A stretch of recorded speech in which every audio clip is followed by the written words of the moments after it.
Assalamualaikum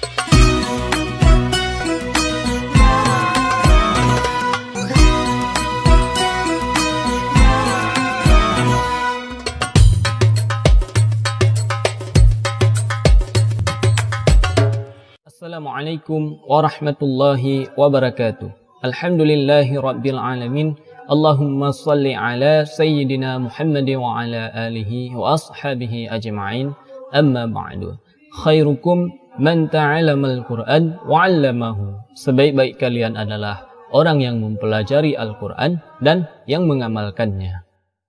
Sahabat Rumah Tajwid Aceh yang dimuliakan Allah Subhanahu wa taala. Pada kesempatan ini kita masih dengan pembahasan yang sama, yaitu tentang pembahasan nun bersukun ataupun tanwin berjumpa dengan salah satu huruf hijaiyah. Pada pertemuan sebelumnya kita sudah membahas tentang hukum idhar halqi, idgham, ada itu idgham bi gunnah dan ada idgham bila gunnah, dan ada hukum iqlab. Pada kesempatan ini kita akan membahas tentang hukum ikhfa. Apa itu ikhfa? Ikhfa secara bahasa adalah as-satru. Artinya menutupi atau menyembunyikan. Sedangkan menurut istilah ialah mengucapkan huruf dengan sifat antara idhar dan idgham tanpa bertasydid dan dengan menjaga gunnah pada huruf yang diikhfakan. Pengertian tersebut tampak jelas bahwa ketika nun bersukun ataupun tanwin berjumpa dengan salah satu huruf ikhfa, maka dibaca samar-samar antara idhar dan idgham dengan berdengung. Huruf ikhfa ada 15, yaitu selain daripada huruf idhar, idgham dan iqlab. Ta, tha, jim, dai, zai, za, sa, sya, sa, dad, ta, Allah, fa, qaf, kaf. Ada 15 huruf. Untuk menghafal huruf ikhfa sangat mudah. Karena ketika kita sudah menghafal huruf idhar, idgham dan iqlab, otomatis huruf ikhfanya sudah terhafal dengan cara diurutkan dari pertamanya, dari alif, ba, ta, tha sampai seterusnya. Kita keluarkan satu-satu. Misalnya seperti alif. Alif ataupun hamzah masuk ke dalam huruf idhar, berarti dia bukan salah satu dari huruf ikhfa. Kemudian ba masuk ke dalam huruf iqlab, berarti dia bukan huruf ikhfa. Kemudian ta bukan daripada huruf idhar dan bukan daripada huruf idgham dan bukan daripada huruf iqlab, berarti dia huruf ikhfa, dan seterusnya begitu. Insyaallah ketika kita sudah menghafal huruf idhar, idgham dan iqlab, maka huruf ikhfa otomatis akan terhafal dengan sendirinya. Bila ditinjau dari jarak ke-15 huruf tersebut, maka hukum ikhfa terbagi kepada 3, yaitu ada ikhfa ab'ad, ada ikhfa aqrab, dan ada ikhfa awsat. Yang pertama yaitu ikhfa ab'ad. Ab'ad artinya paling jauh, karena hurufnya jauh daripada makhraj nun, yaitu di pangkal lidah. Ikhfa ab'ad terjadi ketika nun bersukun ataupun tanwin berjumpa dengan salah satu daripada dua huruf ikhfa ab'ad, yaitu qaf dan kaf. Cara membacanya yaitu disamarkan seperti huruf ng. Contohnya min qablina, min qablina. Nun mati berjumpa dengan huruf qaf, maka cara membacanya yaitu disamarkan seperti huruf ng dan disertai dengan dengung. Min qablina, min qablina, disamarkan dua harakat.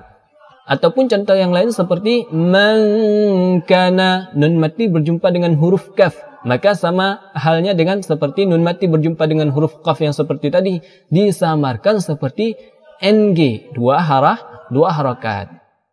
Kemudian yang kedua yaitu ikhfa akrab. Akrab artinya paling dekat, karena hurufnya yang paling dekat dengan makhraj nun, yaitu ujung lidah dengan pangkal gigi seri atas. Ikhfa akrab terjadi ketika nun bersukun ataupun tanwin berjumpa dengan salah satu dari 3 huruf ikhfa, yaitu ta, ta, dan dal. Ta, ta, dal. Cara membacanya yaitu disamarkan mendekati huruf N. Contohnya misalnya wala antum, nun mati berjumpa dengan huruf ta, disamarkan seperti N. Wala antum. Ataupun contoh yang lain, yantiqu, yantiqu, disamarkan seperti huruf N. Ataupun satu lagi contohnya, andada, nun mati berjumpa dengan huruf dal. Andada, disamarkan mendekati huruf N. Nah, ada sedikit catatan yang harus diperhatikan tentang ikhfa akrab, karena jangan sampai tertukar dengan huruf idhar, karena bunyinya seperti N. Nah, ketika kita membaca ikhfa akrab, jangan sampai samarnya itu menjadi seperti hukum idhar. Contohnya wala antum. Nah, ini salah. Ini ketika kita membaca wala antum, cuma kita tambahkan dengung, tetapi samarnya tidak ada. Nah, ini sangat perlu diperhatikan. Jadi ketika nun mati berjumpa dengan salah satu daripada huruf ikhfa akrab, yaitu ta, ta, dal, bunyinya harus disamarkan seperti huruf N, mendekati huruf N. Wala antum, disamarkan, karena bunyinya ini antara idhar dan idgham.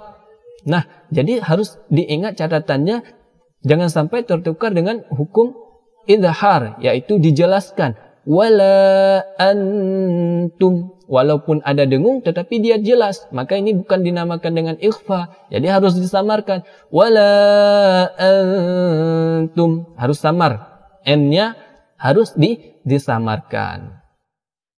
Kemudian yang ketiga yaitu ikhfa awsad.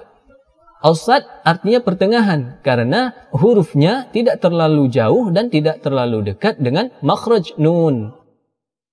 Hukum ikhfa awsad terjadi ketika nun bersukun ataupun tanwin berjumpa dengan salah satu daripada 10 huruf ikhfa awsad, yaitu ta, tha, dai, zai, sin, shin, sad, dad, Allah, dan fa.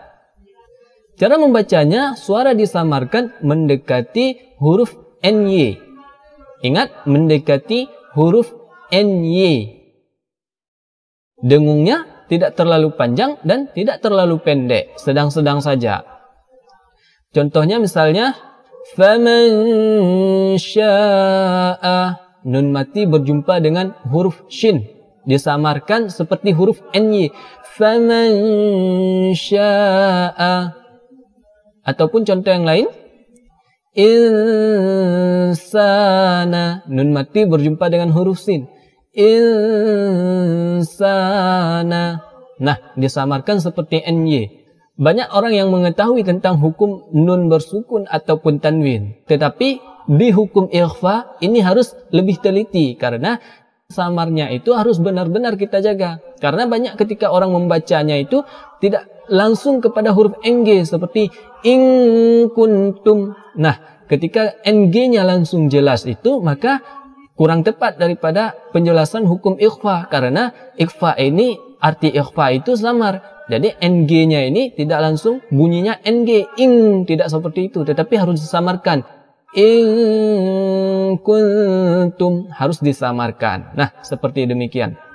Namun ada sedikit catatan daripada Ustadz Mas'ud Syafi'i di dalam bukunya Pelajaran Tajwid, memberikan catatan lain tentang pengucapan ikhfa awsad ketika nun bersukun ataupun tanwin berjumpa dengan huruf fa, yaitu bila nun bersukun ataupun tanwin berjumpa dengan huruf fa, bunyinya berubah menjadi seperti huruf mim, ataupun kalau di dalam huruf abjad itu seperti bunyi huruf m, tetapi mulut tidak ditutup rapat, sehingga masih ada celah udara yang bisa keluar melalui bibir.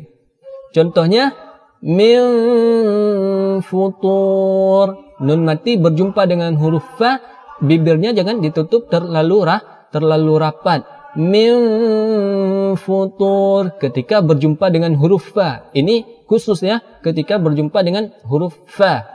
Ataupun contoh yang lain, subulan fijaja, subulan fijaja. Bibir jangan ditutup rapat, tetapi masih ada sedikit udara yang bisa keluar dari celah bibir yang terbuka tadi. Sedikit catatan daripada saya sendiri, bahwa untuk mengetahui cara membaca yang benar, maka belajarlah kepada guru-guru yang mahir tentang ilmu tajwid. Karena dengan belajar langsung kepada guru-guru yang ahli dalam ilmu tajwid, kita langsung bisa memperhatikan mulutnya bagaimana ketika dia pengucapan hurufnya secara benar, cara pengucapan huruf ikhfanya secara benar, idgham dan lain sebagainya. Nah, jadi ketika kita ingin bacaan kita lebih mantap, lebih fasih, maka belajarlah langsung kepada guru yang fasih tentang ilmu tajwid.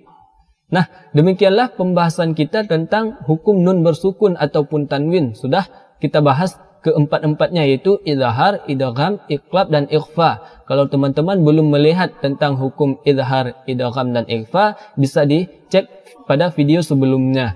Nah, jika teman-teman ada yang belum jelas ataupun ada yang ingin ditanyakan, boleh ditanyakan di kolom komentar. Nanti akan saya jawab dengan video selanjutnya. Ataupun teman-teman boleh bergabung dengan grup tanya jawab seputar tajwid. Linknya ada di deskripsi.